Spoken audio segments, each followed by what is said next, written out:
Hello and welcome, this is Christiane from Quantum Leap Studios. I have the pleasure of being here today in interview with Molly Harvey, the corporate soul woman and author of Seconds Away from Outstanding Leadership. So I'm here with the leadership expert. Molly has been passionate about the subject and has most recently published a wonderful book on what it takes to be an outstanding leader. And this is right where I want to begin the conversation. Molly, what does it mean to be an outstanding leader? Leadership in the past was all from the outside in. And we've had such a shift in humanity that to me leadership of the future is about leading from the inside out. Wow, okay, now that's fascinating. That's now how I see it. You know, from the inside out, let's think about this. How do we lead from the inside out, and how does it differ to the old approach? To me, the old approach was sometimes very shallow and very hard, whereas what I see the new leadership from the inside out is, it starts with the essence of the presence of who you are in the world. So it's about what we give out and who we are and how, but is it also about, I guess, transparency to a certain degree, that we really come from a place of authenticity with who we are, so we radiate this from the inside out. I love that word transparency. In fact, I believe we're living in the age of transparency right now. And there's a new type of language I see in the world, and that's the language of honesty, integrity and transparency. And I think more than ever before, we've seen banks, governments, institutions, you name it, they will fall and they will crumble right now. The same as we will as individuals, unless we're willing to show up. Own, I say, own your medicine, own your presence, own the gift of who you are in the world. And there's something very special about that. And the other thing about leadership is, I think everybody on the planet, I think leadership of the future is about being the CEO of your own life and your own job. And the self-aware leader is what I call the social artist of the future. So I'm saying to everybody out there, we are all social artists. It's just allowing ourselves to dream bigger than ever before. If anybody out there from the viewers is a leader themselves, running a business or heading up a project or, managing, where do they start? I think it's very practical, because that's one of the things why I work across the world, and that's why CEOs bring me in and large companies bring me in to work with them. And it's all about the practicability, because, when you're a self-aware leader, the first thing you do is you take responsibility. It's not about creating more followers. You're so comfortable in your own skin that it's about creating more leaders. And that self-awareness piece is when, especially in organizations, when you're self-aware as a leader, it has that total knock-on effect that actually it really does break down blame cultures, number one. When you get out of that whole mindset of this blame culture, and you realise, well, hold on here, I am responsible. It makes me think of Juliana, actually. When Juliana worked in office, when he was mayor of New York, he had a very simple sign on his desk, and that sign said, I am responsible. Powerful, huh? That's the way that we'd like our leaders to work out there. Is it no wonder, it's used so widely across the world, but is it no wonder that Gandhi said, be the change you want to see in the world? Because be it. I say, my phrase is, don't talk about it. Just be it. Let that passion, let that energy, let that vision that you have as a leader, because leaders are generally, they have great vision. Let that come out of you. Because you see, the leader knows that, every day that they walk into that corporation, it's showtime. It's about showing up. And every single day, in some small way, it's about bringing across the vision of where the company is going in the future, where they currently are and where the company is going in the future. A culture is all about people. Yeah. To me, it sounds like you're really pioneering a new approach to business. It's different. It's very different. And I'm also pioneering the approach as well of, it's time that we really, really get going, when I say the inner community. within the corporates and the Explain more. organizations. We grow inner communities. We're spending more time at work, you know, and also we need to change this whole approach to life of work-life balance. Let's have life-work balance. You know, if we had life-work balance as leaders, you know, we would be more congruent, but also more profitable and more creative at the same time. Because there's something about when you're a leader who's passionate and you have an organic passion, well, you can't help but every single person around you, it's contagious. They become passionate. I mean, for instance, I don't work. I have found what I am here to do on the planet for as long as I'm here. And that is, my calling to life is leadership. So what happens if people out there feel like they'd like to evoke a change as part of their organization, as part of their self-employment, but they're starting to realize that actually the way that they've been running their life or their companies doesn't work anymore, Yes. and they go within and they're realizing maybe their calling is something completely different. How do you make that transition? What do you suggest? Okay, well, I'm saying, number one, that they get in contact with somebody that can help them make that transition. You know, because also right now on the planet, it's time to be bold. What worked yesterday will not possibly work today, will not possibly work tomorrow. And I think it's that boldness. You know, Randy Gage has actually written a great book. It's a new book called Risky is the New Safe. Great. And I really think that as a leader, if you're trying to play it safe in organizations right now, your days are numbered. How do you believe that the old way of running corporations is going to fail? And what do you think makes the old system fail? Okay, the old system is failed. It's failed, and it's failing, and it's continuing to fail out there. And until we wake up to that and say no more, because the new generations of people that are coming up behind us, the 18 to 20-year-olds, the 25-year-olds, they're not going to live lives like we lived. You know, everything is changing, and we have got to go with the change. Because if we don't go with the change, you have no organisation, as we're seeing here in the UK. You know, in just the last few days, we've had Blockbusters, we've had Jessops, we've had household names that have been around for a long time. However, I'm really excited. I think it's extraordinary to be born in this time. I think it's extraordinary because I think you can make a difference like never before. Look at what technology is doing to us. True. You know, powerful. And let's use technology, let's go with it, you know, really go with those changes. Because if you don't go with the changes, you're a dinosaur. And your days are numbered. You are a dinosaur, absolutely. There's also the temptation to sometimes want to go with what's new and want to go with what's fast and want to go with what technology has to offer. Yet, if you haven't made the start with the presence, you know, within yourself, Yes. right, Yeah. you can get carried away with it. So we also see the result of that, you know, where people and organizations buy into the power of what the future holds. I think come back, as you rightly said, to the presence of yourself as a leader, yourself as an individual, yourself as a CEO running this organisation. And I would say, ask yourself 3 questions. I'm passionate about these 3 questions. And those 3 questions are, what are you doing? Why are you doing it? And what do you need to stop doing? So the what, and then the why. Because how often do we continue to do in our lives what doesn't work anymore? And we continue to do it because it's the same old, same old. You know, we're creatures of habit. I say, kick the habit. And then, most importantly, what do you need to stop doing in your life? I mean, it's probably one of the most passionate things I am, that I do every day is, you know, to my to-do list, I also have a stop doing list. Great. And that's what keeps me in the risky zone, you know. I say life really begins at the end of the comfort zone. Yeah. And it's the only place we're ever truly alive as human beings, is when we're on the edge of that comfort zone. Mm. Amazing. Molly, you know, I'm just starting to imagine what the leader of the future will look like and how that will change the way that organizations are run, or even, you know, the business of the future.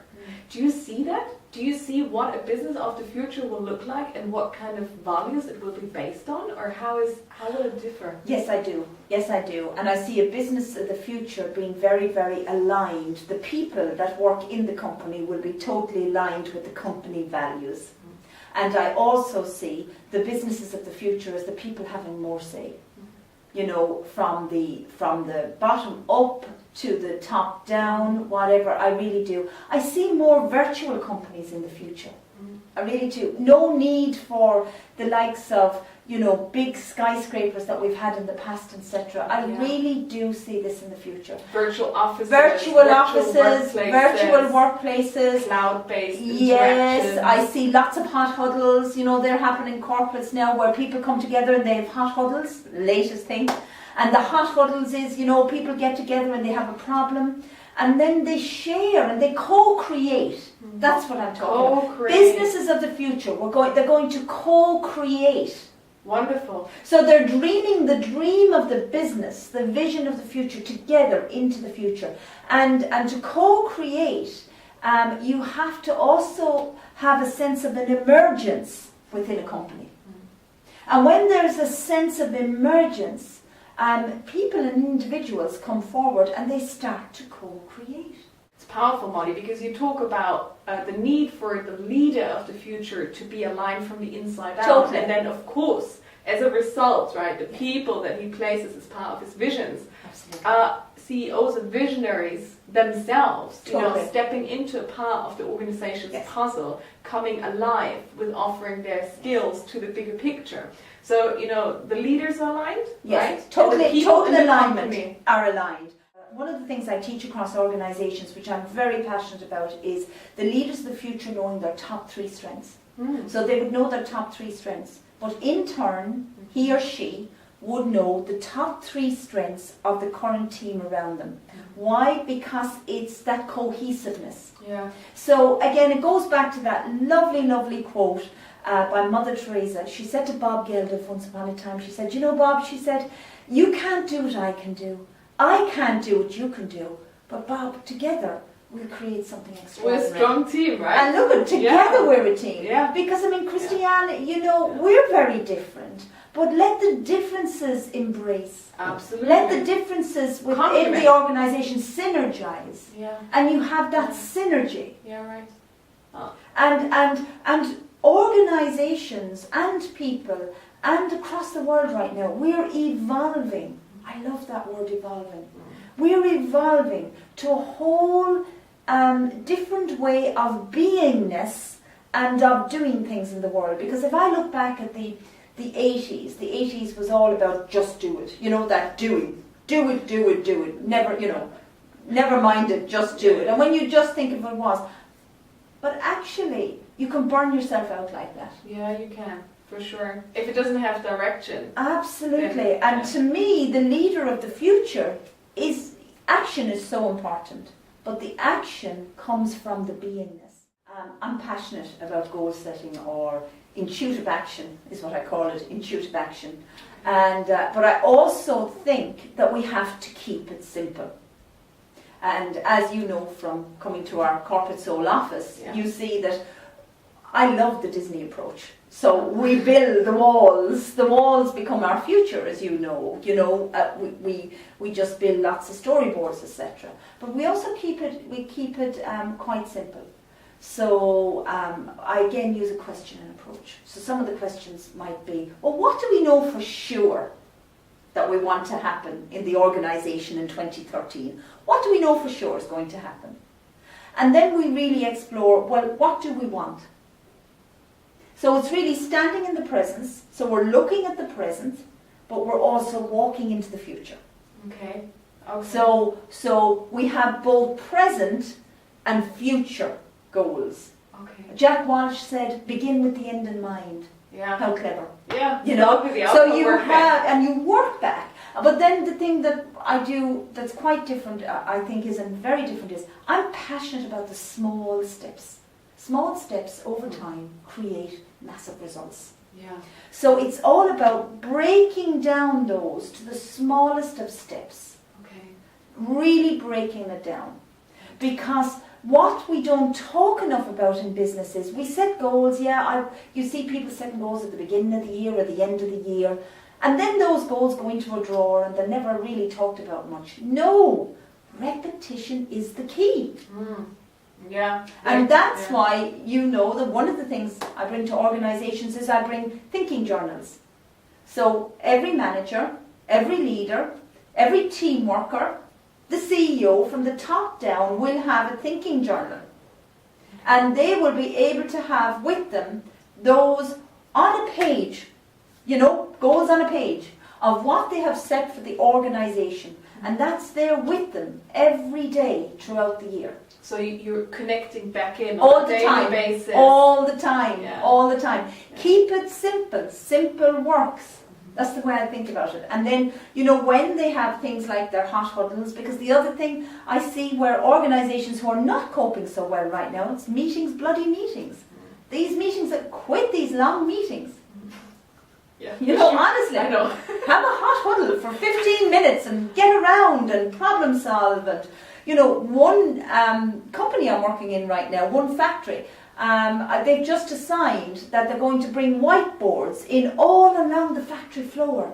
Isn't that phenomenal? Yes. Wow. So basically, the employees get the chance to write their ideas. When they have those aha moments. Yeah. So they can write the ideas and they can write things they want along the boards. And then at times, like first thing in the morning, maybe for 5 minutes, they might all get around in their teams around a whiteboard. And it's just, again, this There's a much whole more creative fluidity. We need to bring fluidity to leadership. Now, of course, the job of the leader is to be the visionary, and they carry the vision. But I think the thing with leadership of the future, what I call the social artists of the future, the new leaders that are emerging, yes, they have the outcome, but along the way there's room for more. And it's fluid. Okay. Talk to us about this fluidity and about leaving space for what we don't know is going to happen. Yeah. What are we making space for when we do that? Okay, that's a great idea. I think the first thing I would love to see every organisation before I leave the world on the planet doing is I'd love to see them put thinking time into their diary. Okay. Thinking creative time. Uh-huh. So is that, that time is for when they remove themselves completely from the business and they're looking in. And they get that thinking time, they get that creative time. Because what we do too often is we think by pushing and shoving and more. No, less is more. The first thing you do when you come into work is do the difficult job first. Interesting. So we start And that doing- empowers you. And it releases. It's again alignment with the essence of your presence of who you are, and it just releases a whole flavour of connectivity, productivity, creativity. And what you find is, I don't know about you, but when I get that difficult, project out of the way or whatever that I have to do the days I'm in the office, it's a great feeling. The organisation in the future, how do I see it? I see them being of environments of pure creativity. Beautiful. Like we've created here at Corporate Soul, as you know, we have a lot of space and light and, clean up, clear out. Yeah. Clean up your messes. And I say, I walk into some corporations and there's that stickiness. There's just that stickiness because you need light and the vibration of life, that frequency, to be creative. So are you saying, Molly, that the environment is in fact quite important as to how we're able to feel and express our own creative flow? Huge. Yeah? Absolutely. Uh-huh. We are the environment is us. And it shapes us, right? It absolutely shapes you. It shapes you, it shapes our day. And I'm very, very conscious of that. Absolutely shapes us, it shapes our day. And that's why one of the things I really, really do encourage in organisations is to clear up, clean out. Because a lot of us, we have these loose ends and we have these half-finished projects. Very true. And they don't even matter anymore. Let go. I would say You know, one of the keys that what I see to extraordinary leaders out there right now, that I have the great privilege to work with, and one of the things they seem to be very good is they seem to have a Zen-like focus over a few things. So again, you bring it back to doing, simple, small, not too much, but holding a focus as well. Absolutely. Like with the journal, you go back to your goals on a daily basis, you revisit that which you really want to put your focus on. Daily, weekly, monthly, quarterly. Yeah. So what are the 3 main goals for the week? But everybody is singing off the same hymn sheet. And what do we need to get there? Yeah. You know, and then also I would say is about, I'm passionate about bringing the soul to work is what I call it. You know, bringing the whole human being to work. And that is that human beings are taught in a way, are encouraged in a way to set goals for their personal life as well. Yeah, true, very true. And as I said, that's the life-work balance. I will promise you, the biggest thing I've seen in organisations is there's less sickness, there's less stress, less days off work, and more productivity. Absolutely, and more of a happier, rounded, whole human being. No matter where I've worked across the world, people hate 2 things in particular in organisations, and that is lies and inconsistency. They're the 2 things. And that's why I say don't overpromise by saying you'll do things that you're not willing to do as a leader. Wonderful, Molly. Thank you very much for sharing that. Thank you. I guess it brings us back to the trust culture that you mentioned earlier, right? Yes, yeah. Molly, thank you very much. And viewers, I hope that all of you will be able to be inspired and take some of this amazing advice on board. And if you want to learn more about Molly and her leadership principles, then go ahead and purchase her book. It's Seconds Away from Outstanding Leadership. You can find more information about Molly and her work and her programs on her website. Do you want to share that? www.mollyharvey.com. Wonderful. Thank you very much. Thank you, Molly. Thank you.